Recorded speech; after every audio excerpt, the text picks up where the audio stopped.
It began with the unmistakable whir of rotor blades cutting through the crisp morning air, a sound that, to me, symbolized freedom, efficiency, and the thrill of finally levying life on my terms.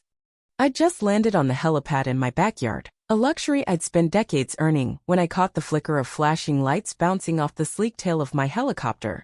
At first, I figured it might be an accident down the street or a fire truck responding to a false alarm. But no, there she was, Linda, standing at the edge of my property, jabbing at her phone screen with the intensity of a drill sergeant. Dressed in her trademark neon tracksuit and clutching a clipboard like it was a scepter, she shrieked into her phone with the dramatic flair of a crisis negotiator. I didn't need to hear the words to know what was happening. She was calling 911 again. But this time it wasn't about lawn height violations or the neighbor's yapping terrier. This time, Linda was reporting my helicopter. Within minutes, a tow truck, an actual tow truck, rolled into the cul-de-sac like a tank storming a battlefield. I stood there dumbfounded as it halted in front of my fence. The driver stepped out, looking bewildered but obedient, holding a folded paper in one hand and a radio in the other. "Sir," he muttered, avoiding eye contact, "we've got a removal order. Unauthorized aircraft in a residential zone. Ordered by the HOA." That's when it hit me like a blast of rotor wind. Linda had somehow said the towing company and maybe even the cops that my FAA registered, fully compliant helicopter violat some HOA rule. Except here's the twist: I wasn't even part of the HOA. Not legally, not technically, not in any way. I deliberately bought one of the few lots just outside their jurisdiction, a fact documented, recorded, and verified by both the city and county. I paid no dues, followed no neighborhood standards. Yet there I was, watching a crew of baffled workers strap nylon cables to my helicopter skids, prepping to haul it away. Linda, now puffed up with triumph, marched across the street toward the growing crowd of neighbors clutching coffee mugs and casting worried glances. "We did this for safety," she declared, while viewing a laminated sheet titled "Low Altitude Threats: The Silent Menace Above." "This is a family neighborhood, not an airfield." I stepped forward, keeping my cool despite the heat rising inside me. "You're trespassing," I said, locking eyes with her. She snorted. "I'm on the HOA board. I have oversight rights." I raised an eyebrow. "Over properties in the HOA, which mine isn't. And since you've just messed with a registered aircraft on private land, you've racked up about 4 federal violations." That shut her up for a second. But the damage was done. My helicopter was hoisted onto a flatbed, its blade stilled, its dignity reduced to freight. I watched it roll away, a knot tightening in my chest, not just anger, but a deeper sting of violation. Then, amidst the flashing lights and the stunned silence of neighbors starting to question their loyalties, Linda shouted, "I don't care what laws you think you own. You don't own the sky." Oh, Linda. She had no clue.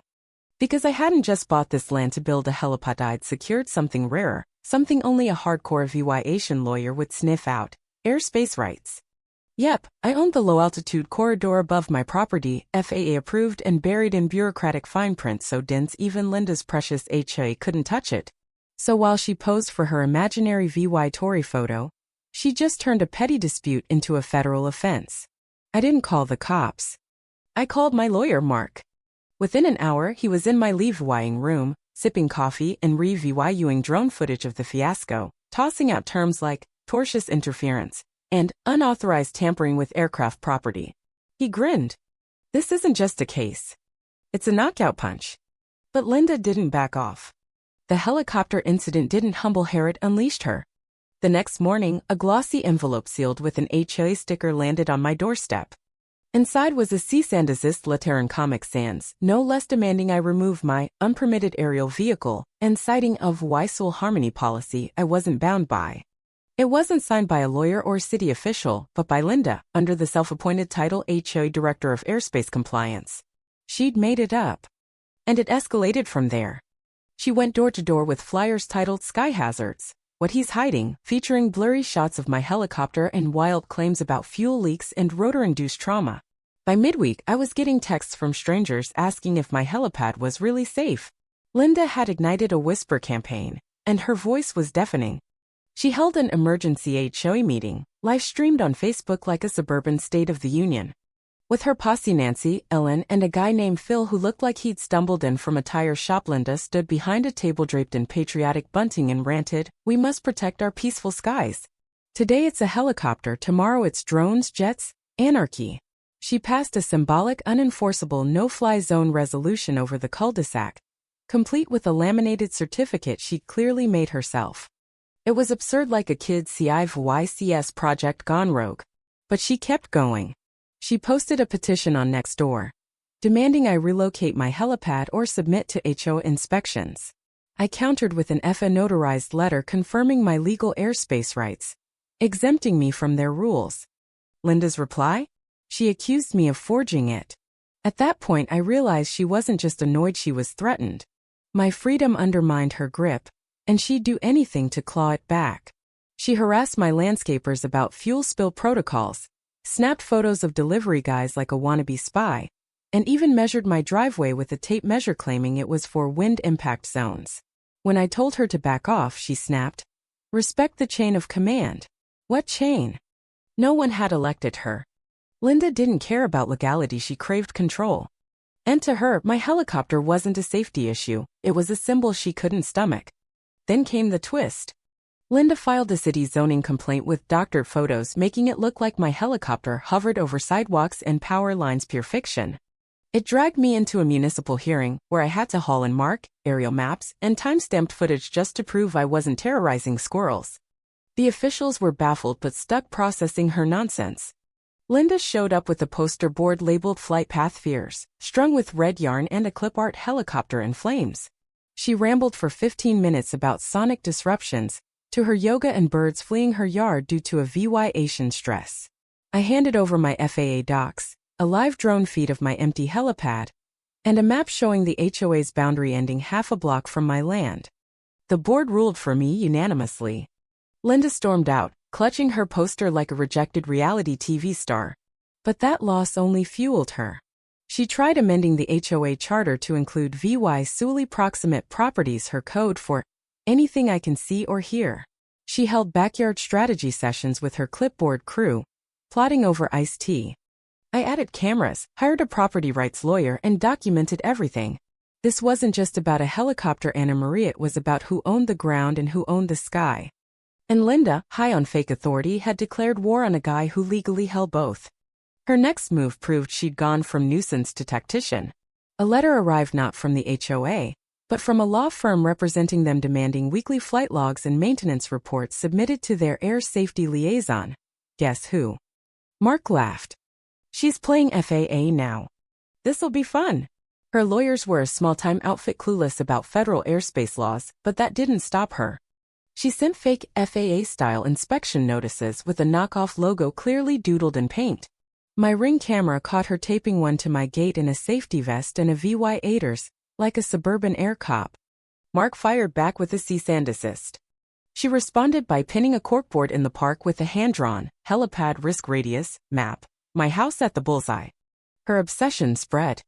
My insurance company called about community concerns after Linda filed 8 fake incident reports with phony witnesses. But her mistake wasn't the lice, it was underestimating me. While she swung with clipboards, Mark and I dug into the HOA charter, zoning codes, and a goldmine, a 30-year-old platting clause exempting my lot from HOA annexation without unanimous, notarized consent. Linda had none. She'd been bluffing all along. I let her overplay her hand at the next HOA town hall, hyped with flyers titled "Take Back Our Skies." She pushed a proximity governance vote to control non-compliant properties. I stood up and asked, "Where's the notarized consent from all affected owners?" She stammered, "This vote's enough." I dropped the charter and exemption docs on her table. "No, it's not." The room went quiet, then erupted. Neighbors saw through her sham. But Linda went nuclear, suing me in small claims for emotional distress and unlawful vertical presence. It was laughable until Discovery opened her emails, revealing she coached her yoga pals to fake complaints. In court, her foam core conspiracy board and wild claims, helicopter lights causing retinal chaos, crumbled against my FAA certs and drone footage. The judge dismissed her case, awarded me legal fees, and slapped her with a restraining order. She imploded publicly, gloriously. I thought that had ended, but Linda pivoted to the internet, posting on Facebook about weaponized wealth silencing her, with ominous helicopter pics captioned, "Noise Terrorism." A 17-minute patio rant claimed my chopper spied on her koi pond. It backfired when a TikTok reporter ran my SciComm factual with memes like Linda Force 1 taking off. She doubled down with heli dust warnings and crayon-drawn no-fly zones, but neighbors turned. They ousted her from the HOA, 32-1. Her reign was ashes. Then one night, my helipad camera pinged. Linda, in black tactical gear, was unbolting my helicopter's fuel panel, stuffing in a baggie of white powder. I called the cops with footage drone and all. They arrested her mid-dog walk. Tampering with an aircraft? Federal felony. The news exploded. HOA dispute turns to helicopter sabotage. Her empire was done. In the final courtroom showdown, her rants about shadow flicker and tomato trauma met my airtight docs. The judge awarded me due law $48,000 and a restraining order. Linda froze, her fantasy shattered. She tried a last-ditch Citizens for Order group, just her and her dog. Her safety seminar flopped. The HOA dissolved amid scandal. I threw a Freedom Grill BB cribs, no rules. Linda watched from her blinds in VY Cybele. I launched a jokey store. Karen repellent candles sold out. She faded, irrelevant. Standing by my helipad under the stars, I felt peace. Linda clawed at the sky, but I owned a truth's wings and all.